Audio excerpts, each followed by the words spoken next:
what the haters talking about.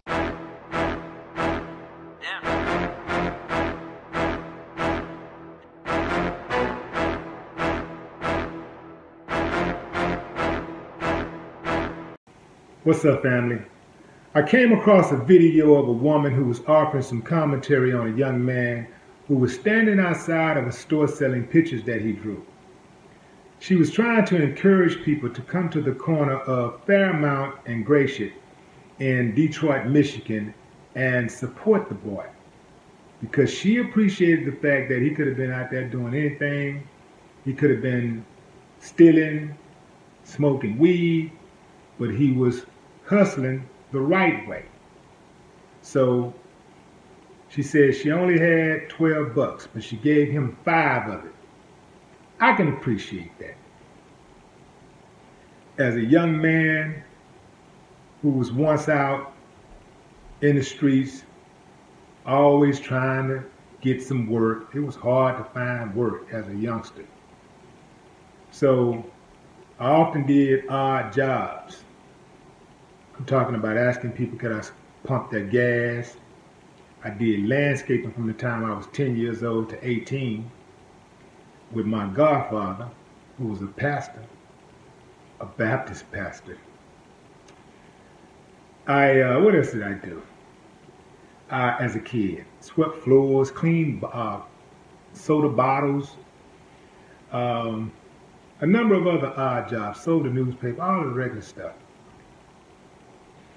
And yeah, I could have been out there doing some other stuff, and from time to time I did do some other things.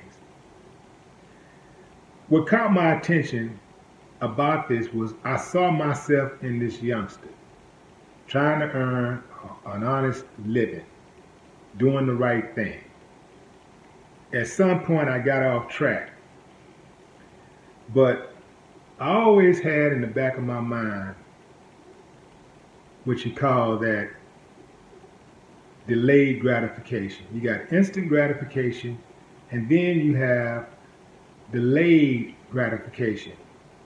What the youngster standing outside of the store was engaged in was delayed gratification. Because, like the woman said, he could have been out there, selling some dope or stealing or whatever. She didn't say selling dope. I'm saying selling dope. But he could have been out there stealing and doing whatever. That is instant gratification, and that usually don't last too long. That usually has dire consequences. Usually you're going to throw yourself off track, end up in jail with a criminal record, end up dead, maimed, or something. Something's bad going to happen to you, and it will. It's just a matter of time. But that delayed gratification, it's when you work and you grind and you don't see the big money right away, but you're on the ground, you're free.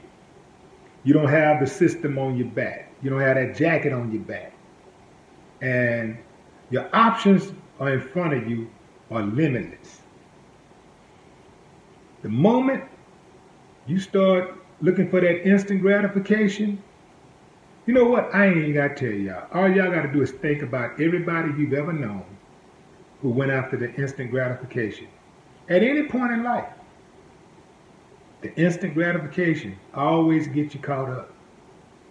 Whether it be somebody you might know or you yourself. Think about it. So I've experienced both sides, and I can tell you, the delayed gratification, it pays off. Especially if you just working, you grinding. Even if you never get to a point where you become a millionaire, the delayed gratification is so beautiful because let's say you never get to the point where you get that big money, right? But what happened in your life was that, let's say maybe you worked 9 to 5, or maybe you had a salary position, and you work, you stay free, you had some babies, you watch your babies grow up, you watch them walk, take their first steps, you heard them talk for the first time, say their first words. You was there for graduation, kindergarten, middle school, high school, college. You were there for practice. You took them back and forth to practice. You had the father-son, mother-daughter, father-daughter, mother-son talks. You were there. You were present. And you were there to protect them. So you got that whole relationship on the ground. And so maybe you don't get to the meal ticket, but you got a meal out of it anyway, figuratively speaking, because you were present, you were in the present, and you didn't give your life away, you didn't throw any of your life away to the system. You didn't get yourself killed. That's that delayed gratification, and that's a win. I can tell you right now, there's a whole lot of dudes who got that instant gratification, ended up throwing away 5, 10, 15 years of their life, 20 years, 25, 30. If they could do it over, they just had a choice. If you ask them, look, I'm going to give you the choice. You're going to live a few years, the high life, you're going to have everything. You're going to have the cars, the clothes, the women, you're going to have jewelry, all that stuff. You're going to have that for a few years. And then I'm going to set you down for 20 years, 15 years. You ain't going to have nothing. You're going to miss all the milestone dates in your children's life. You're going to be in prison when your mama died, when your daddy died. You're going to miss every major event in your childhood, or in your children's childhood. You know, the whole world is just gonna pass you by as you sit and rot. Now I can give you this, door A, or you can go into door B where you get delayed gratification. You're not gonna be a millionaire. You're gonna make some money, but you ain't gonna make the big lick. But you're going to be on the ground and you're going to be free. Nobody's going to be able to tell you when to come and go.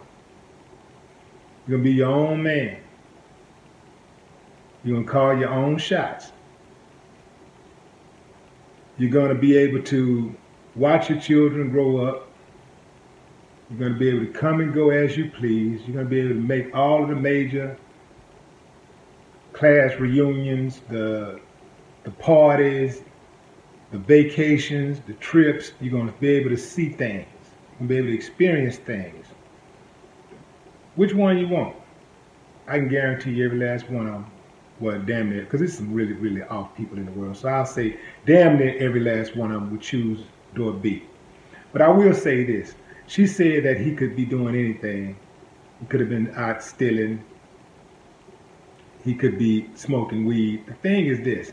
When I hear people say stuff like that, I'm like, I understand what she's trying to say, but it's very important that people don't think that they're doing the world any kind of favor by not stealing, by not selling drugs, by not sitting around standing on the corner wasting their lives away smoking weed.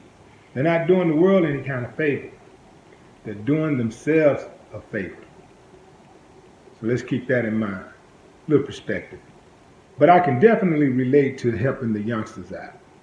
When I see one out there that has a product or a service that they're selling, instead of just doing that, putting the hand out begging, that begging is yuck to me, man. I can't stand the begging. But you got a product or a service you're trying to sell, and maybe you ain't asking but $1 for that candy bar or that bottle of water. I pull out a 5 or a 10 or a 20, let you keep the change. I'm in a real good mood, you can take the whole 100. You know, so I respect that. So the next time you see the youngsters out there, you know, trying to do it the right way and putting the work in, putting the grind in, man, go ahead on and drop a little something in the pot for them, man. It ain't gonna hurt you. That woman gave 5 of her last $12. She started it off. Let's finish it. No more talk. What the haters talking about?